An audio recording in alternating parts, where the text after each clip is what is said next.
Hola, amigas, compañeras de la Colegiata Nuestra Señora del Cielo. A mí se me ha pedido hacer un aporte a este encuentro sobre el cuidado de la casa común. Y bueno, me referiré a diversos autores que siento que tienen aportes interesantes también sobre este tema. Y para ello empezaré haciendo mención del Papa Francisco y de la nueva obra de misericordia que él propuso en la Jornada Mundial de Oración por el Cuidado de la Creación, que se celebra cada 1 de septiembre, y él propuso esta nueva obra en el año 2016. Y decía: me permito proponer un complemento a las dos listas tradicionales de 7 obras de misericordia, añadiendo a cada una el cuidado de la casa común. Como obra de misericordia espiritual, el cuidado de la casa común precisa de la contemplación agradecida del mundo. Y como obra de misericordia corporal, el cuidado de la casa común necesita simples gestos cotidianos donde rompemos la lógica de la violencia, del aprovechamiento, del egoísmo, y se manifiesta en todas las acciones que procuran construir un mundo mejor. Se cierran comillas. Ahora tocaré el tema del cuidado de la casa común refiriéndome a la humildad, porque está íntimamente relacionado con la humildad, el cuidado de la casa común. ¿Y en qué sentido? Pues por una parte partimos de una constatación, y es que antes no existíamos. En algún momento empezamos a existir y un día moriremos. Y entre existir con límites o no existir, prefiero existir. Y precisamente porque todo lo humano es limitado, pues con mayor razón hay que cuidarlo. Cuidar mi existir, cuidar del existir de los otros y cuidar del hábitat que posibilita la existencia. Y Alfredo Rubio señalaba lo siguiente, se abren comillas: aquel que está contento con ser lo que él es, ser un ser humano, entonces el universo es algo muy interesante, es algo muy bello, es su casa, es lo que uno tiene que cuidar, es su reino. El que está contento de vivir tal como es, este cuida con mimo el universo, las cosas que tiene alrededor, cuida la ciencia, la investiga con cariño para ir descubriendo los entresijos de este universo en el que está y del que forma parte. Los ambiciosos desprecian el mundo porque les parece poco y no tienen tiempo de arreglarlo.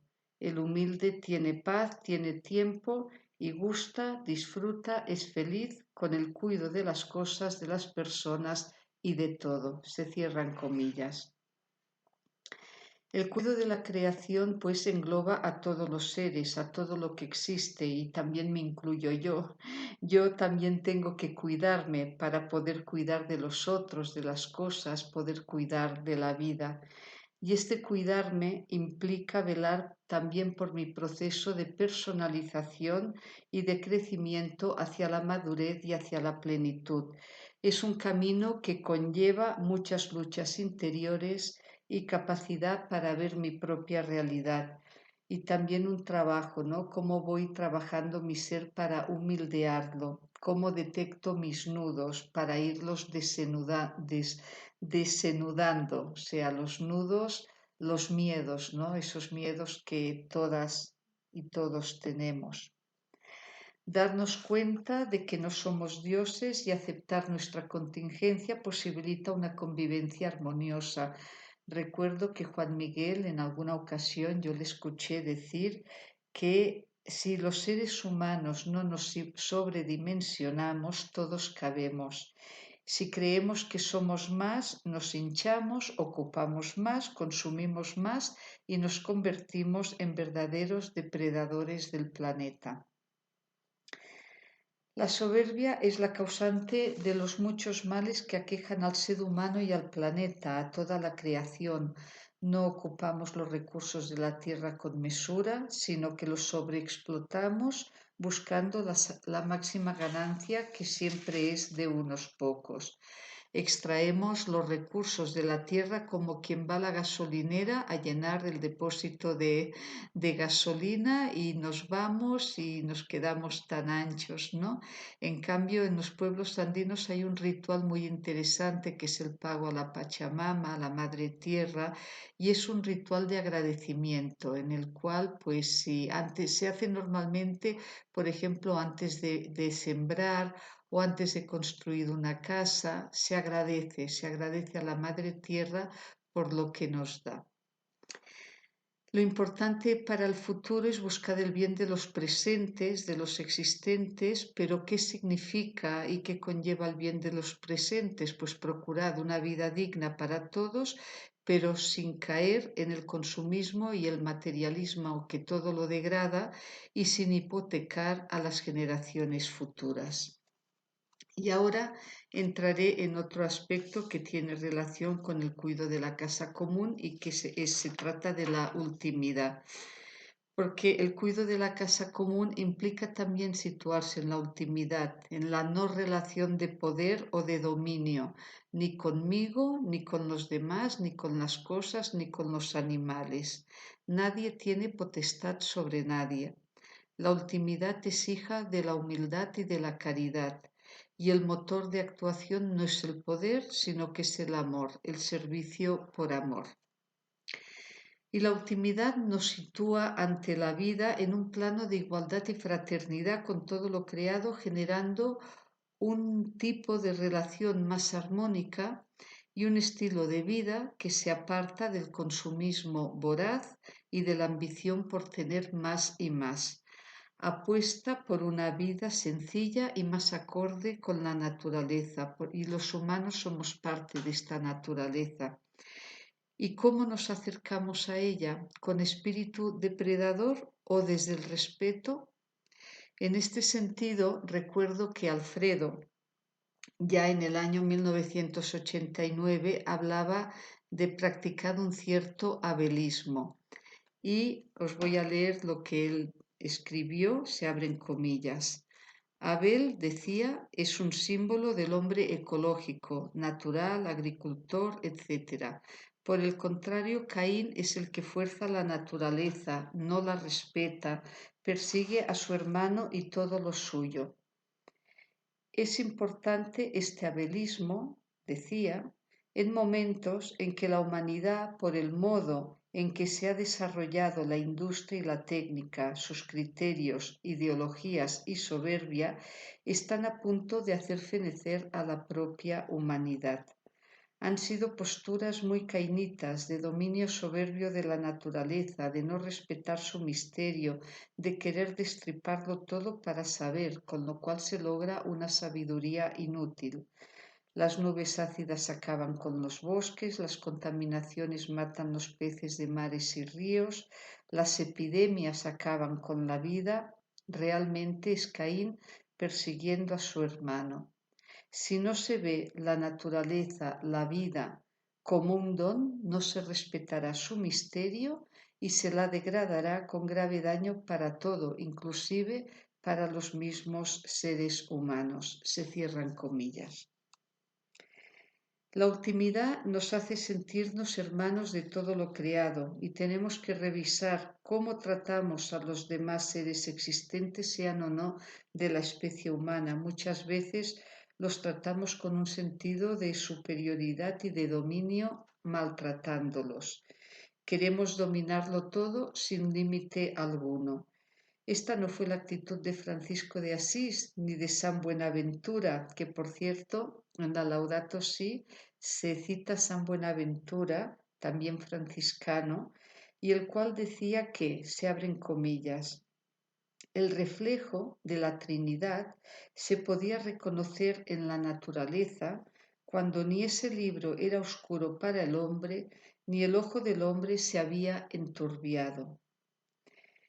El santo franciscano nos enseña que toda criatura lleva en sí una estructura propiamente trinitaria, tan real que podría ser espontáneamente contemplada si la mirada del ser humano no fuera limitada, oscura y frágil. Así nos indica el desafío de tratar de leer la realidad en clave trinitaria. Este es el punto 239 de la Laudato Si. Y en el siguiente fragmento, en el numeral 240, se dice, se abren comillas, la persona humana más crece, más madura y más se santifica a medida que entra en relación, cuando sale de sí misma para vivir en comunión con Dios, con los demás y con todas las criaturas. Así asume en su propia existencia ese dinamismo trinitario que Dios ha impreso en ella desde su creación. Todo está conectado y eso nos invita a madurar una espiritualidad de la solidaridad global que brota del misterio de la Trinidad. Se cierran comillas. Es decir, que no estamos desconectados de las demás criaturas. Tenemos que tomar conciencia de que hay que tender hacia la comunión con los demás seres del universo. Y ahora entraré a otro aspecto que es la creación como transparencia de Dios. Bueno, Francisco de Asís, que se había liberado del espíritu de posesión y de toda tentación de utilizarla en su provecho, pues para él la creación recupera su sentido original, que es ser transparencia de Dios. Y todas seguramente recordaréis esas anécdotas, ¿no? De cuando los hermanos se vieron obligados a cortar un árbol y él les dijo, no lo corten del todo, no le saquen las raíces, decía, porque habiendo sido creado por Dios, por lo mismo es propiedad suya, pues tiene que tener la posibilidad de brotar de nuevo. También se resistía a extinguir cualquier llama, porque para él toda luz era reflejo de la luz eterna. Y también encargaba a los hermanos que cuidaban los huertos que dejaran una franja sin cultivar para que de allá saliera, creciera cualquier hierba y flor según la voluntad de Dios. Y también quería que junto a las moradas o pequeños habitáculos de los hermanos hubiera un pequeño espacio reservado para jardín donde se cultivaran flores y plantas aromáticas que movieran a los que las contemplaran a admirar la belleza del Creador. Bien, pues para poder ser colaboradores de Dios, colaboradoras de Dios, o como decía Etty Hillesum, ser sus ayudadoras, ajardinando el universo, cuidándolo y siendo co-creadoras junto a Él, tenemos que pasar tiempo en soledad y silencio, a solas con Dios Padre, con Dios Creador, para sintonizar con Él y para ver la realidad desde su misma mirada.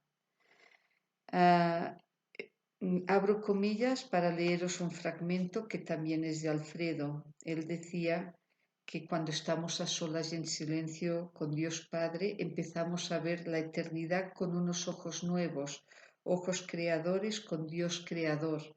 Entonces las cosas se van abriendo, se van haciendo transparentes en su intimidad más íntima, en su sed óntico más profundo. Se nos va aclarando la realidad, se nos hace profunda y transparente la creación.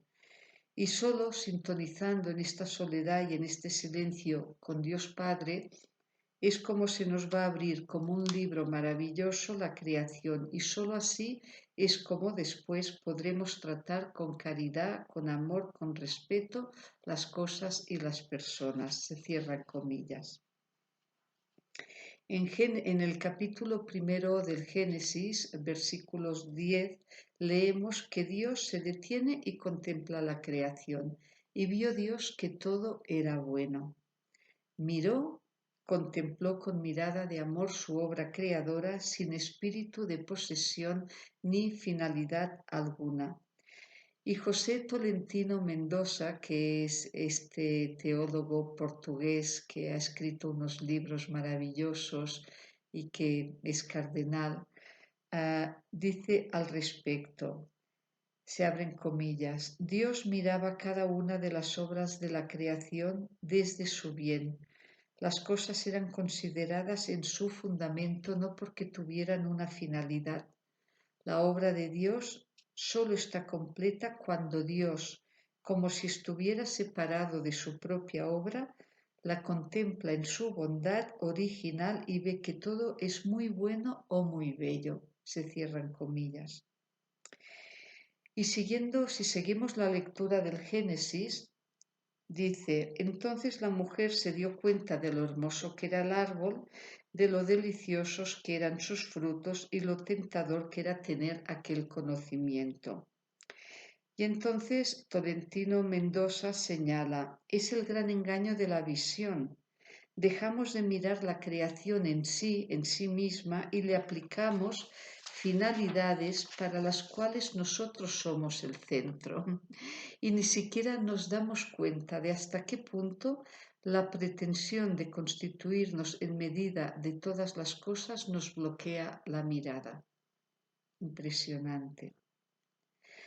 Cuando nuestra mirada está orientada por el ego o por el afán de poder o de querer dominarlo todo o poseerlo todo o de que todo esté en función de nosotros y de la utilidad que pueda tener para nosotros, entonces lo que pasa es que nos convertimos en explotadoras y no en cuidadoras de la creación.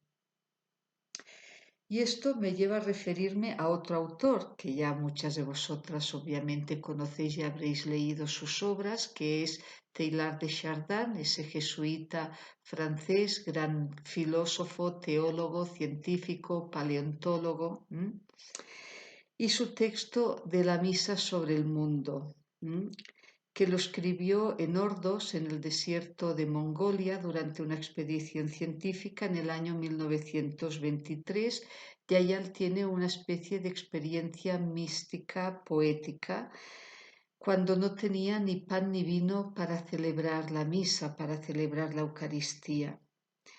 Y en esta misa sobre el mundo, Teilhard de Chardin reflexiona sobre la irradiación de la presencia eucarística en el universo. Es la consagración del cosmos entero. Teilhard confiere a su misa cotidiana una dimensión cósmica, expresando con gran belleza su experiencia de la presencia cósmica de Cristo. Todo es transparencia de Cristo, todo es transparencia de Dios.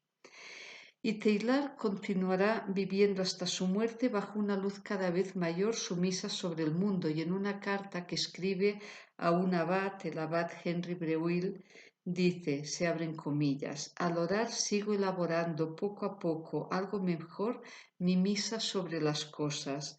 Me parece que en algún sentido la verdadera sustancia que hay que consagrar diariamente es el crecimiento del mundo ese día. Con el pan simbolizamos bastante bien lo que la creación logra producir, y el vino o sangre lo que pierde en su esfuerzo en forma de agotamiento y sufrimiento. Todo es ser, no hay más que ser por todas partes, dice Teilhard en su misa sobre el mundo. Desde ahora toda la materia se ha encarnado, Dios mío, en tu encarnación. Y también él se refiere a la mirada, a una mirada contemplativa, admirativa, cuando exclama, gracias, Dios mío, por haber dirigido mi mirada de mil maneras hasta hacerle descubrir la inmensa sencillez de las cosas. Y Teilhard también le pide a Jesús que descubra en nosotros la auténtica caridad. Dice, descúbrele la verdadera caridad, refiriéndose a que nos descubra a nosotros la verdadera caridad, esa caridad que no es el miedo estéril a obrar el mal, sino la voluntad enérgica de forzar todos juntos la puerta de la vida. Encuentro preciosa esta definición sobre la caridad. La caridad no es el miedo estéril a obrar el mal, sino la voluntad enérgica de forzar todos juntos las puertas de la vida. Y Teilhard percibe las innumerables prolongaciones de tu ser, refiriéndose a Cristo, encarnado a través de la materia. Bien, pasaré ahora a otro aspecto que es el cuidado de la creación o de la casa común y la caseidad. Y ese cuidado de la creación o de la casa común pues empieza por lo que ya todas sabemos y por lo que siempre nos decía Alfredo, que es lo más simple y cotidiano, como es el hecho de cuidar de la casa, del hogar, de nuestra guarida y de la vida que ella alberga, el cuidado de las personas y de las cosas. Alfredo acuñó este término de caseidad para hacer referencia al arte de llevar una casa. La mujer ha sido siempre la primera casa de todo ser humano, decía a menudo, y es por ello una prolongación de la mujer. Y en el cuidado de la casa hemos de trabajar todos con responsabilidad, no solo ayudando. El arte de la caseidad comporta no solo el llevar la materialidad y la organización de la vivienda donde mora la familia, sino también el organizar la convivencia, es decir, el cuidado de las personas. Se abren comillas, voy a leer una cita de Alfredo que decía: una mujer cuando piensa en sí de modo global, ella y la casa que es ella, pero que se prolonga en casa de paredes, de jardín, de iglesia, del universo. Vuestra caseidad, decía, tiene los límites del universo. Si pudierais, tendríais que ir a otra constelación a arreglarla y a jardinarla, porque os pertenece, se cierran comillas.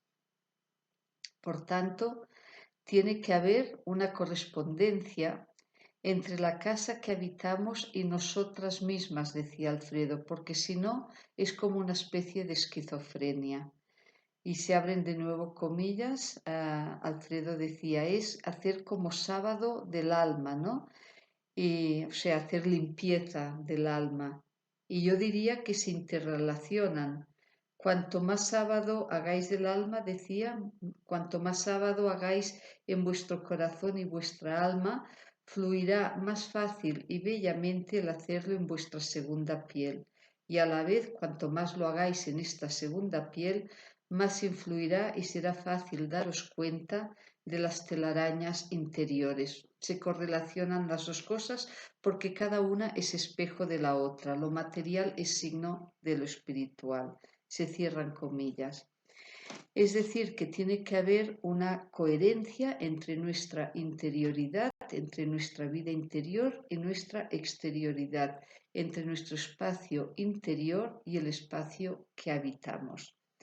Y es la importancia en el fondo de no descuidar lo pequeño, nuestra pequeña guarida. La tentación que tenemos es estar permanentemente abocadas hacia el exterior, abocadas en la exterioridad, en el espacio público, por la valoración o brillantez que esto te pueda aportar, descuidando el espacio donde también se cuaja y se nutre la convivencia, la amistad y la vida de familia.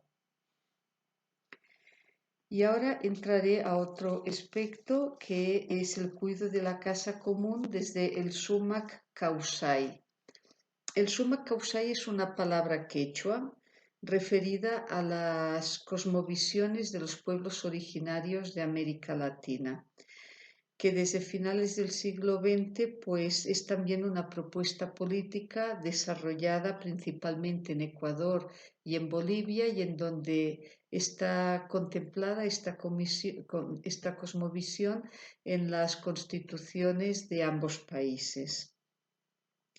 En Ecuador, el summa causai se ha traducido como buen vivir, aunque expertos en lengua quechua dicen que sería bastante más apropiado o más preciso traducirlo como la vida en plenitud. Y en Bolivia, la palabra original en aymara es suma camaña, que se ha traducido como vivir bien. Y existen nociones similares en otros pueblos originarios de América Latina, en otros pueblos indígenas como los mapuches de Chile o los guaraníes de Bolivia y Paraguay, que hablan de ñan de rico, que significa vida armoniosa, o tico cavi, que significa vida buena. También existen nociones similares en la tradición maya en Guatemala, también en Chiapas, en México, entre los cunas de Panamá, etc. El summa causai es la vida en plenitud. ¿Y eso qué significa? Significa saber vivir en armonía y en equilibrio, en armonía con los ciclos de la madre tierra, del cosmos, de la vida y de la historia, y en equilibrio con toda forma de existencia. Y ese justamente es el camino y el horizonte de la comunidad. Implica primero saber vivir y luego convivir. No se puede vivir bien, según el Summa Causai, si los demás viven mal o si se daña la madre naturaleza. Por tanto, vivir bien o vida en plenitud significa comprender que el deterioro de una especie es el deterioro del conjunto. El Summa Causai se desarrolla como una propuesta política que busca el bien común y la responsabilidad social a partir de su relación con la madre naturaleza, con la Pachamama, y el freno a la acumulación sin fin y que surge como alternativa al modelo de desarrollo tradicional. El Summa Causai ancestral considera a las personas como un elemento de la Pachamama o Madre Tierra y a diferencia de otros paradigmas, el buen vivir moderno, inspirado en la tradición indígena, buscaría el equilibrio con la naturaleza en la satisfacción de las necesidades, es decir, tomar solo lo necesario para una vida digna, eso sobre el mero crecimiento económico. El Summa Causai choca con la idea de progreso ilimitado. La Pachamama o la Madre Naturaleza tiene un límite, por lo tanto esto impide un desarrollo ilimitado, un crecimiento a costa del otro, la naturaleza que incluye a los seres humanos. Para asumir esta relación en armonía, por tanto, se requiere aplicar la complementariedad y la cooperación y no la acumulación. El Summa Causai contempla la relación de armonía con la sociedad, entendida esta como el espacio más amplio, globalizado y ámbito del sistema y cultura dominante, en la intención de recrear y ejercer la interculturalidad y la plurinacionalidad, preceptos fundamentales de esta propuesta de vida. Choquehuanca, boliviano, explica que el Summa Causai es vivir en armonía con los demás seres humanos y la naturaleza, sobre la base de la unidad, la solidaridad y la empatía, retomando los principios ancestrales de los pueblos de la región. Esta mirada no es antropocéntrica ni egocéntrica. Formamos parte de la misma unidad y así como nosotros somos montañas que caminan, los árboles son nuestros hermanos. Del mismo modo, el buen vivir o vida en plenitud es buscar la vida en comunidad, donde todos los integrantes se preocupan por todos. Lo más importante es la vida en un sentido amplio, no el individuo ni la propiedad. Tal cosmovisión en búsqueda de la armonía exige, como es obvio, la renuncia a todo tipo de acumulación. Bien, el Summa Causai tiene 13 principios para vivir bien o vivir en plenitud, que ahora no los voy a leer tampoco porque sería alargarnos demasiado. Tengo que decir que son cosas muy básicas, muy cotidianas, muy sensatas también para lograr ese equilibrio y esa vida en armonía con todo lo existente. Ah, pero bien, siendo esta una cosmovisión o una filosofía de vida que, como digo, se origina en los pueblos indígenas de América Latina y que es muy interesante, también tengo que decir que hay algunas o bastantes críticas al respecto, porque una cosa es la cosmovisión en sí y otra cosa es si se aplica o no se aplica.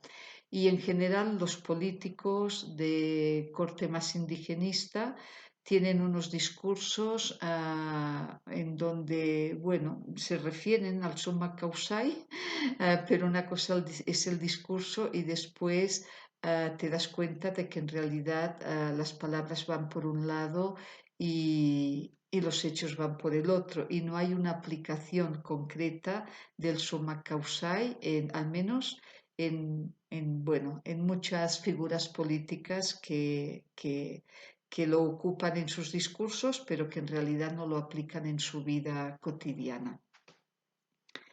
Y bueno, para terminar me voy a referir a San José cuidador, porque estamos en el año dedicado a San José. Y creo que San José fue un hombre contemplativo y realista, que no se quedó atrapado en idealismo, sino que porque supo ver la realidad y acogerla, posibilitó el nacimiento de Jesús. Pero además no era el suyo un realismo seco, agrio, árido, sino un realismo que estaba traspasado por el amor. José cuida de María, de la vida que se gesta en ella y después sigue cuidando toda la vida hasta su muerte. La contemplación amorosa de la realidad es lo que posibilita que nazca nueva vida y por ello el cuidado de la creación, el cuidado de la casa común, el cuidado de la vida pasa inexcusablemente por ser personas contemplativas, lo cual no quiere decir estar pasivas o inactivas, sino que toda la acción surge de una mirada contemplativa y amorosa de la realidad. Y esto implica estar atentas, salir del estado de somnolencia en el cual a lo mejor a veces estamos, ir despiertas por la vida para captar los signos y providencias y evidencias que Dios nos va mostrando en el camino y que tantas veces nos pasan desapercibidos. Y bueno, para terminar, a mí la coordinación me pidió que terminara con unas preguntas sobre lo que yo os acabo de compartir y bueno, unas preguntas que puedan ayudar pues a la reflexión de grupo, al diálogo, etcétera. Las digo, estas preguntas son, la primera, ¿cómo podemos desbloquear nuestra mirada de los fines meramente utilitaristas y generar una mirada más contemplativa y fraterna? La segunda pregunta, ¿cómo cuidamos nuestro espacio interior para que desde él podamos cuidar nuestro entorno? La tercera, el cuidado de la casa común exige pequeños gestos cotidianos, como dice la Laudato Si. ¿Como cuáles? ¿Cuáles creemos que serían estos pequeños gestos cotidianos? Y la cuarta, ¿cuáles serían para ti los principios del Summa Causae o vida en plenitud para nuestro momento presente? Bueno, amigas, espero no haber sido demasiado pesada ni larga y si no, si se os hace muy pesado, simplemente cortáis el vídeo. Pero bueno, me ha alegrado compartir estos contenidos con vosotras y sigamos haciendo camino para de verdad poder caminar hacia esa vida en plenitud que todas deseamos. Un abrazo fraterno y amistoso para todas y para cada una.